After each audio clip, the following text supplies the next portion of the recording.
Although the garage sale wasn't until Friday and Saturday, if you overpriced your items, I had help getting ready Wednesday evening. Together with Kathy, my mom, and Beth, my older sister, we worked late into the evening and then put in a full day on Thursday. We had boxes of stuff priced and ready to offer up at 8 a.m. on Friday. My heart felt heavy as I handled things that once meant so much to us. Now some stranger would walk off with it. Perhaps a neighbor or two would purchase a memento of our time in this house.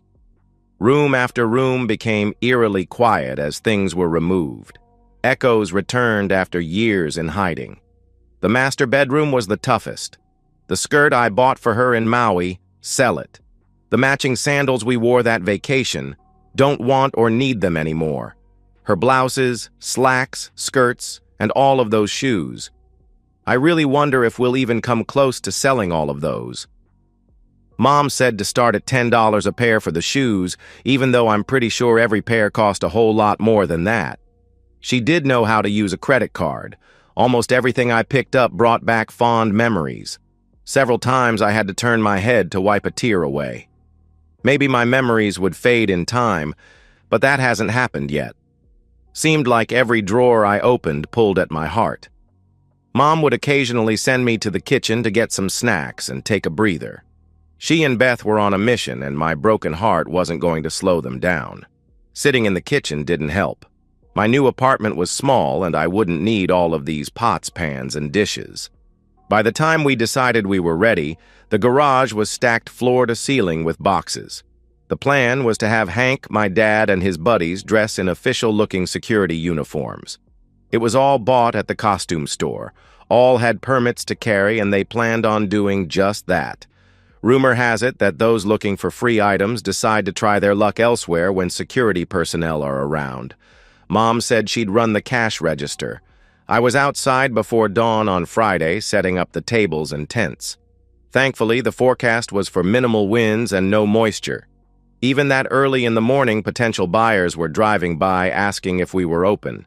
There's always early birds looking to find things foolishly underpriced.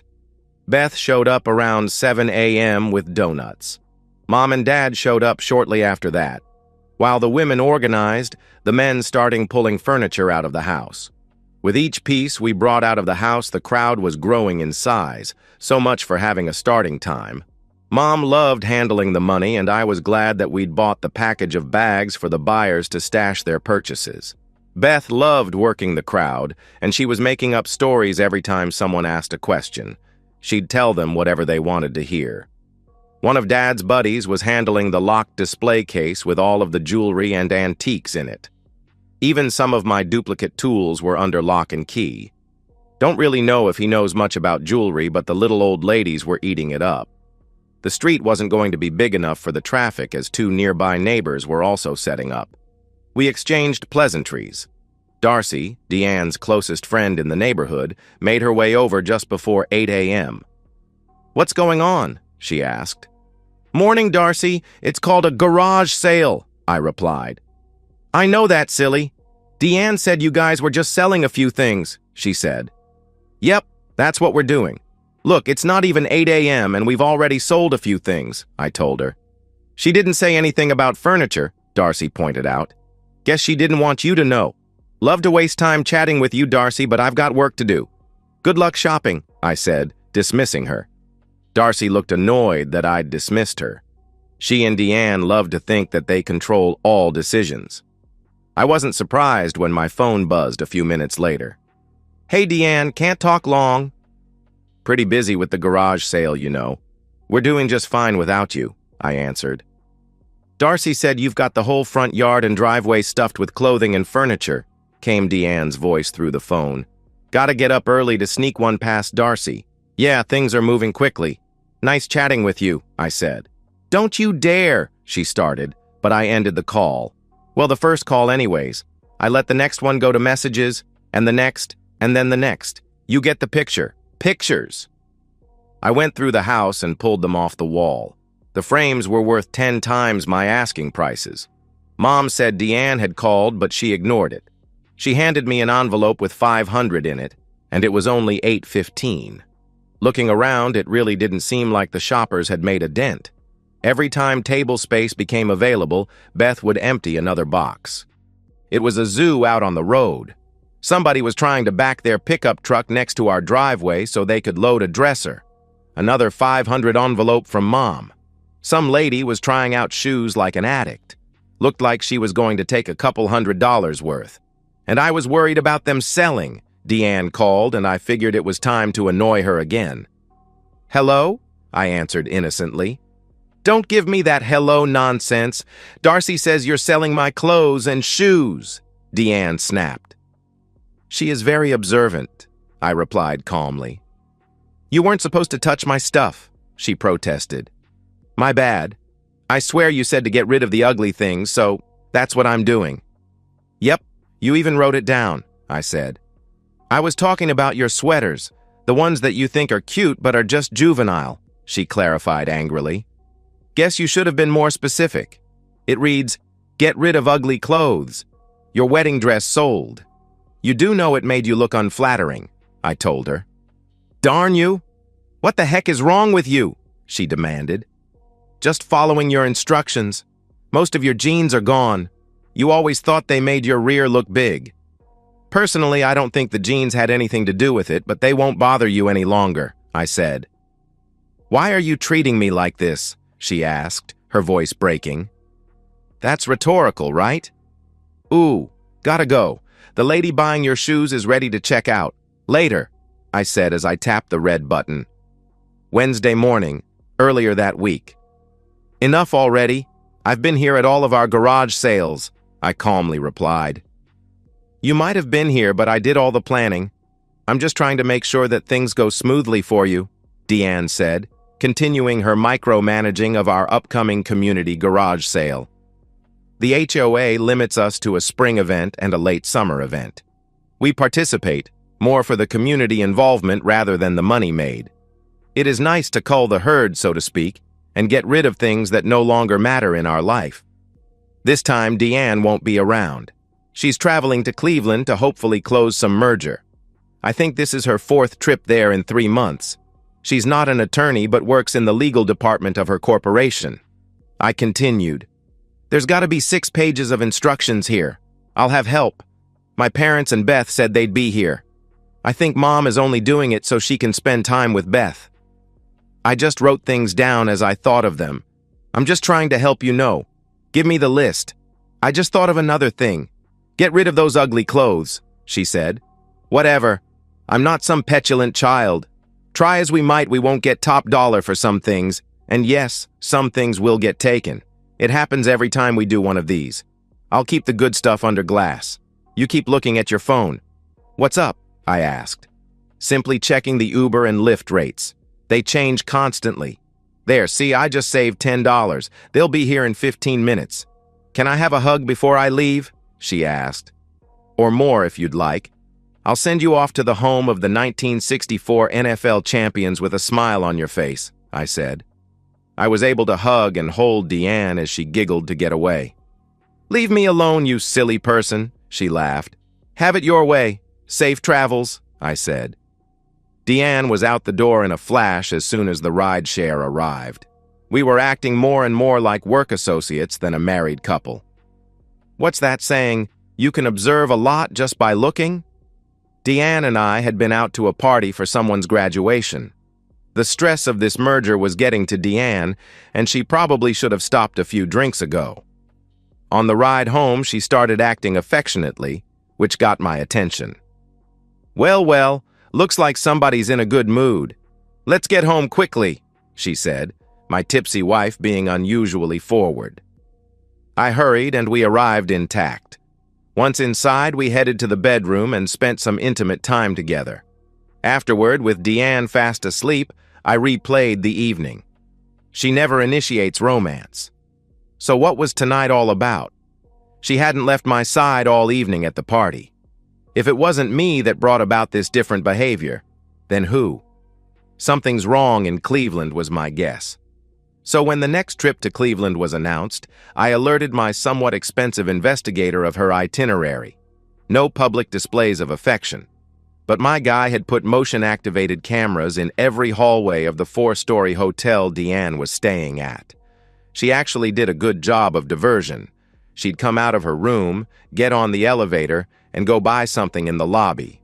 She'd return to her floor, but then let herself in a different room. In the wee hours of the morning, she'd return to her room. Case closed. Noon Saturday. Deanne's parents showed up.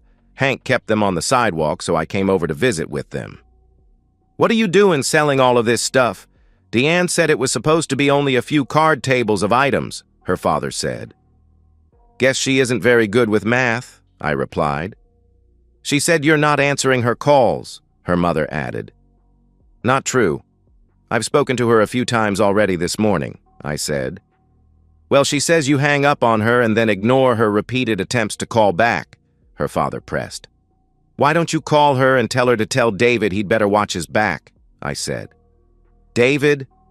Who's David?" they both asked, confused. "Apparently he's somebody she's been seeing on her road trips. Got pictures if you want proof." "I know I wanted proof," I explained. "What proof?" her father snapped at me. "Here's a picture. Keep it, as I have plenty to share. It's dated this morning at 4:21 a.m. Notice how she's barefoot carrying her belongings with her blouse untucked. That's David's room she's coming out of," I said, handing over the photograph. Stutter, stutter, stutter as the words were slow to formulate from them. "But you can't sell all of her stuff," her mother finally protested. "Hey, I've got 6 pages of instructions on how to run a successful garage sale. Hold on, I think I need to resolve an issue Kathy seems to be having." "Go ahead, give Deanne a call," I said. "Somebody was haggling about the price on some of Deanne's grandmother's furniture. I wanted it gone, but the stuff was Gustav Stickley circa 1910, so it was worth a bunch." We finally agreed on $1,000 for the bookcase, table, and 2 side chairs. Based on the last time I checked, they got it for about 25 cents on the dollar. It was something I wanted gone as it meant so much to Deanne. If her hand-me-down jewelry sold, it'd turn out to be a great day. Returning to Deanne's parents, they had tears in their eyes and looked defeated. My phone buzzed, but it was just Deanne. "She says she loves you. Can't you two work something out?" her mother pleaded. "I am working something out. We're getting rid of everything and I'm moving to my own apartment. She can stay here with David if she can afford the mortgage payments," I told them. They shuffled away, wiping the tears as they leaked. I felt sorry for them, as we always seemed to get along. Deanne called again, so I answered. "Hey there. How's things going?" I said. "I'm sorry. Please stop the garage sale," she begged. "I wish you could see how the strangers are sorting through what's left of you and me," I replied. "Oh my goodness," she gasped. "Well, you said to get rid of ugly things and everything you wear makes you look dishonest, so I priced them to move. By the way, how is David?" I asked. Deanne didn't immediately respond, so I ended the call. By 2 p.m., with an hour to go, the furniture and jewelry were gone. Most of the shoes were too. Apparently, Brooks and Hoka brands are desired by the garage sale crowd. We still had a lot of things to sell, but most of the front lawn was now clear of goods. I was walking around with over $5,000 in my pocket, which made me feel a little unsafe. I wasn't surprised to read Deanne's texts, begging me to stop selling her things. I texted back that her jewelry was gone. That got a "you jerk" response, to which I responded, "No, you were the one being dishonest." 3 o'clock rolled around, but Beth and Kathy were still hawking the goods, so we went another 90 minutes before the traffic disappeared. We weren't planning on selling again on Saturday, so we just put stuff back in boxes and pushed them into the garage. Deanne's plane wasn't supposed to depart until after dinner, so she called several times from the airport. With a beer in my hand, I took one of the calls. "Hey there, how'd the trip go?" I answered. "I'm sorry," she said softly. "I imagine you are. Doesn't change my plans, though," I replied. "What plans?" she asked. "I've moved out. Got an apartment close to work," I told her. "But how can we work things out if you move?"